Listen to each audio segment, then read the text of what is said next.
இப்போ வந்து உளுந்து ஃபஸ்ட் ஆட்ட போகிறோங்க. நம்ம கிரைண்டரில் வந்து நல்லா கல்லெல்லாம் கழுவிட்டுங்க, ஒரு டம்ளர் தண்ணி ஊற்றி ஒரு கை உளுந்து போட்டிருக்குதுங்க. இதை லாக் பண்ணி நம்ம ஆட்டிட்டு அப்புறம் அரிசி ஆட்டிக்கலாங்க. உளுந்தில் வந்து 1.5 டம்ளர் உளுந்தும் ஒரு ஸ்பூன் வெந்தயம் போட்டிருக்குதுங்க. அரிசி வந்து 7 டம்ளர் போட்டிருக்குங்க. நம்ம எந்த டம்ளரில் 7 டம்ளர் போடுறோமோ அதில் 1.5 டம்ளர் உளுந்து போடுறோங்க.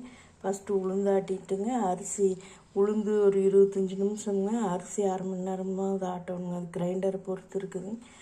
அரிசி ஆட்டி முடித்தோடனே ஒரு கைக்கு நம்ம கையில் அள்ளிங்க அளவு பார்த்து கல் உப்பு போட்டுங்க அந்த ஆட்டுற அரிசியில் இன்னும் கூட போட்டுக்கலாங்க. ஆட்டிட்டுங்க நம்ம ஒன்றா கலக்கி வச்சுங்க. காலையில் ஆட்டினா நைட்டு சுட்டுக்கலாங்க, நைட்டு ஆட்டினா காலையில் இட்லியோ தோசை ஊற்றிக்கலாங்க. இப்போ வந்து நம்ம இதில் போட போகிறோங்க. இதை நல்லா 2 தடவை கழுவிட்டுங்க, ஃபில்டர் தண்ணியில் 4 மணி நேரம் ஊற வச்சுருக்குங்க. இப்போ வந்து நம்ம லாக் பண்ணிக்கலாங்க.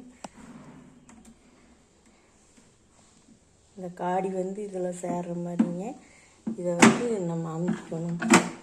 அமுத்திட்டுங்க நம்ம மெயின் சுவிட்சு மேலே இருக்குதுங்க, அதை போட்டு விட்டுக்கலாங்க. போட்டு இங்கேயே முறிச்சு வச்சுருக்குங்க. இதை போட்டே இருந்தோன்னா டக்குன்னு போட்டோன்னே சுற்றுங்க. இப்போ பார்க்கலாங்க.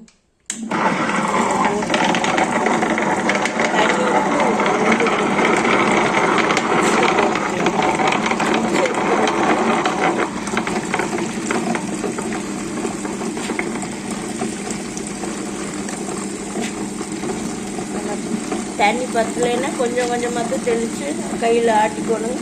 ரொம்ப வலிஞ்சு வெளியில் உளுந்து வெளியில் வந்ததுன்னா வந்து கொஞ்சம் கிரைண்டர் ஆஃப் பண்ணிட்டுங்க, நம்ம ஆட்டின மாவு எடுத்து ஒரு வெப்பு வச்சுக்கிட்டு ஆட்டிட்டுங்க, ஒரு 5 நிமிஷம் ஆட்டிட்டு அப்புறம் ஒரு வெப்பு மாவு ஆட்டினதை எடுத்து வச்சுட்டுங்க, அந்த எடுத்து வச்ச மாவு மறுபடியும் போட்டு ஆட்டிக்கலாங்க.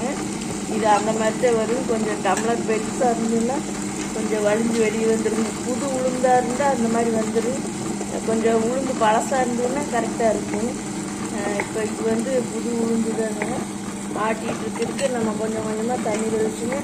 இப்படி கையிலேருந்து நம்ம பார்த்து கையை உள்ளே விடணும். நம்ம கையிலே தள்ளி விட்டுக்கலாங்க. இல்லாட்டி ஒரு கரண்டி காம்பு, தோசை கரண்டின்னா மரக்கரண்டி காம்பும் கூட நம்ம உள்ளே விட்டுக்கலாங்க, நல்லா கழுவிட்டு. இப்போ வந்து நம்ம தள்ளி விடணும்னா இப்படி கையை இப்படி வச்சுக்கணும். இப்படி வச்சு நேராக கீழே நம்ம கல்லில் படாத அளவு கொண்டு போகணும். இந்த தள்ளி விடுற காடி இங்கே இருக்குதுங்க, அதே தள்ளி விட்டுக்குங்க. இருந்தாலும் உளுந்து மேலே வர்றப்போ நம்ம மேலேருந்து கையை அப்படியே நேராக கீழே ஒரே இடத்துல கொண்டு போனால் போதும். அப்புறம் வந்து நம்ம இந்த கல்லில் லேசாக கையை வச்சு சின்ன வயசுக்காரங்களும் தெரியாதையெல்லாம் வைக்கக்கூடாதுங்க, கையை இழுத்துட்டு போயிடுங்க. நம்ம இந்த மாதிரி ஃபஸ்ட்டு தள்ளி விட்டுக்கலாம், மறுபடியும் தள்ளி விட வேண்டியது இல்லைங்க.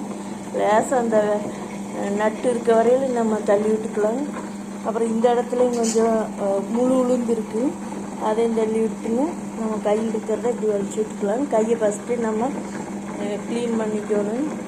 மாவாட்டுறதுக்கு முன்னாடி வேறு ஏதாச்சும் வேலை இருந்து நம்ம செய்கிற மாதிரி இருந்தாலும் கூட நம்ம ஒரு ஸ்பூனில் இந்த மாவையே எடுத்துங்க, நம்ம கையை நல்லா நீட்டாக கழுவிட்டு அப்புறம் தான் தள்ளி விடணுங்க. அப்படி இல்லைன்னா நம்ம வந்து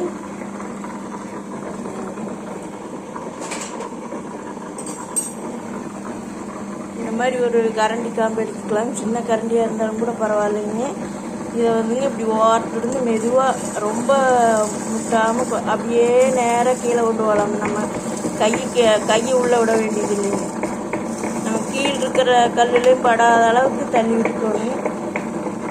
இந்த இடத்துல இந்த மாதிரிங்க இதை ஒரு 25 நிமிஷம் ஆட்டினோம்னா நம்மளுக்கு ஆட்டு விட்டுருங்க. வலியை நிறைஞ்சி வந்ததுன்னா மாவை நம்ம ஒரு கப்பில் அள்ளி வச்சுக்கணும். அள்ளி வச்சுட்டுங்க ஒரு 4-5 கையை அள்ளி வச்சுக்கணும். இந்த இடத்துல இருக்கிற மாவையே அள்ளி வச்சுக்கலாங்க. அள்ளி வச்சுட்டா ஒரு 5 நிமிஷம் ஆட்டிட்டுங்க, இந்த ஆட்டின மாவை எடுத்துட்டுங்க நம்ம அந்த கொஞ்சம் பாதி ஆட்டி விட்ட மாவைங்க இந்த இடத்துல ஓட்டுக்கலாங்க. இந்த இடத்துல ஓட்டுட்டு நம்ம இந்த இடத்துல அள்ளிக்கலாங்க. அப்புறம் அள்ளின முன்னாடி எல்லாம் கலந்து விட்டுட்டு மறுபடியும் கிரைண்டரை போட்டுக்கலாங்க. இது மாதிரி நம்ம 25 நிமிஷம் ஆட்டிட்டுங்க, பெரிய பாத்திரத்தில் போட்டுட்டு வச்சுட்டுங்க, அரிசி ஒரு 30 நிமிஷம் ஆட்டிட்டுங்க, நம்ம ரெண்டையும் ஒன்றா காலையில் கலக்கி வச்சுட்டோம்னா நைட்டு ஃப்ரிட்ஜில் வச்சுக்கலாங்க. நைட் ஆட்டினோம்னா காலையில் ஃப்ரிட்ஜில் வச்சுக்கலாங்க. அந்த பாத்திரத்தில் நம்ம அள்ளி வைக்கிற பாத்திரத்தில் கொஞ்சம் குறைச்சலாக இருந்தால் தானே ஃப்ரிட்ஜில் வந்து வலிஞ்சு வராது. இப்போ வெய்ய காலம் நம்ம வலியை ஃப்ரிட்ஜில் ஊற்றி வச்சோம்னாங்க எல்லாம் பொங்கி வெளியே வந்துடுது. அதனால் ஒரு 3/4 பாத்திரத்துக்கு நம்ம ஊற்றி வச்சா போதும்.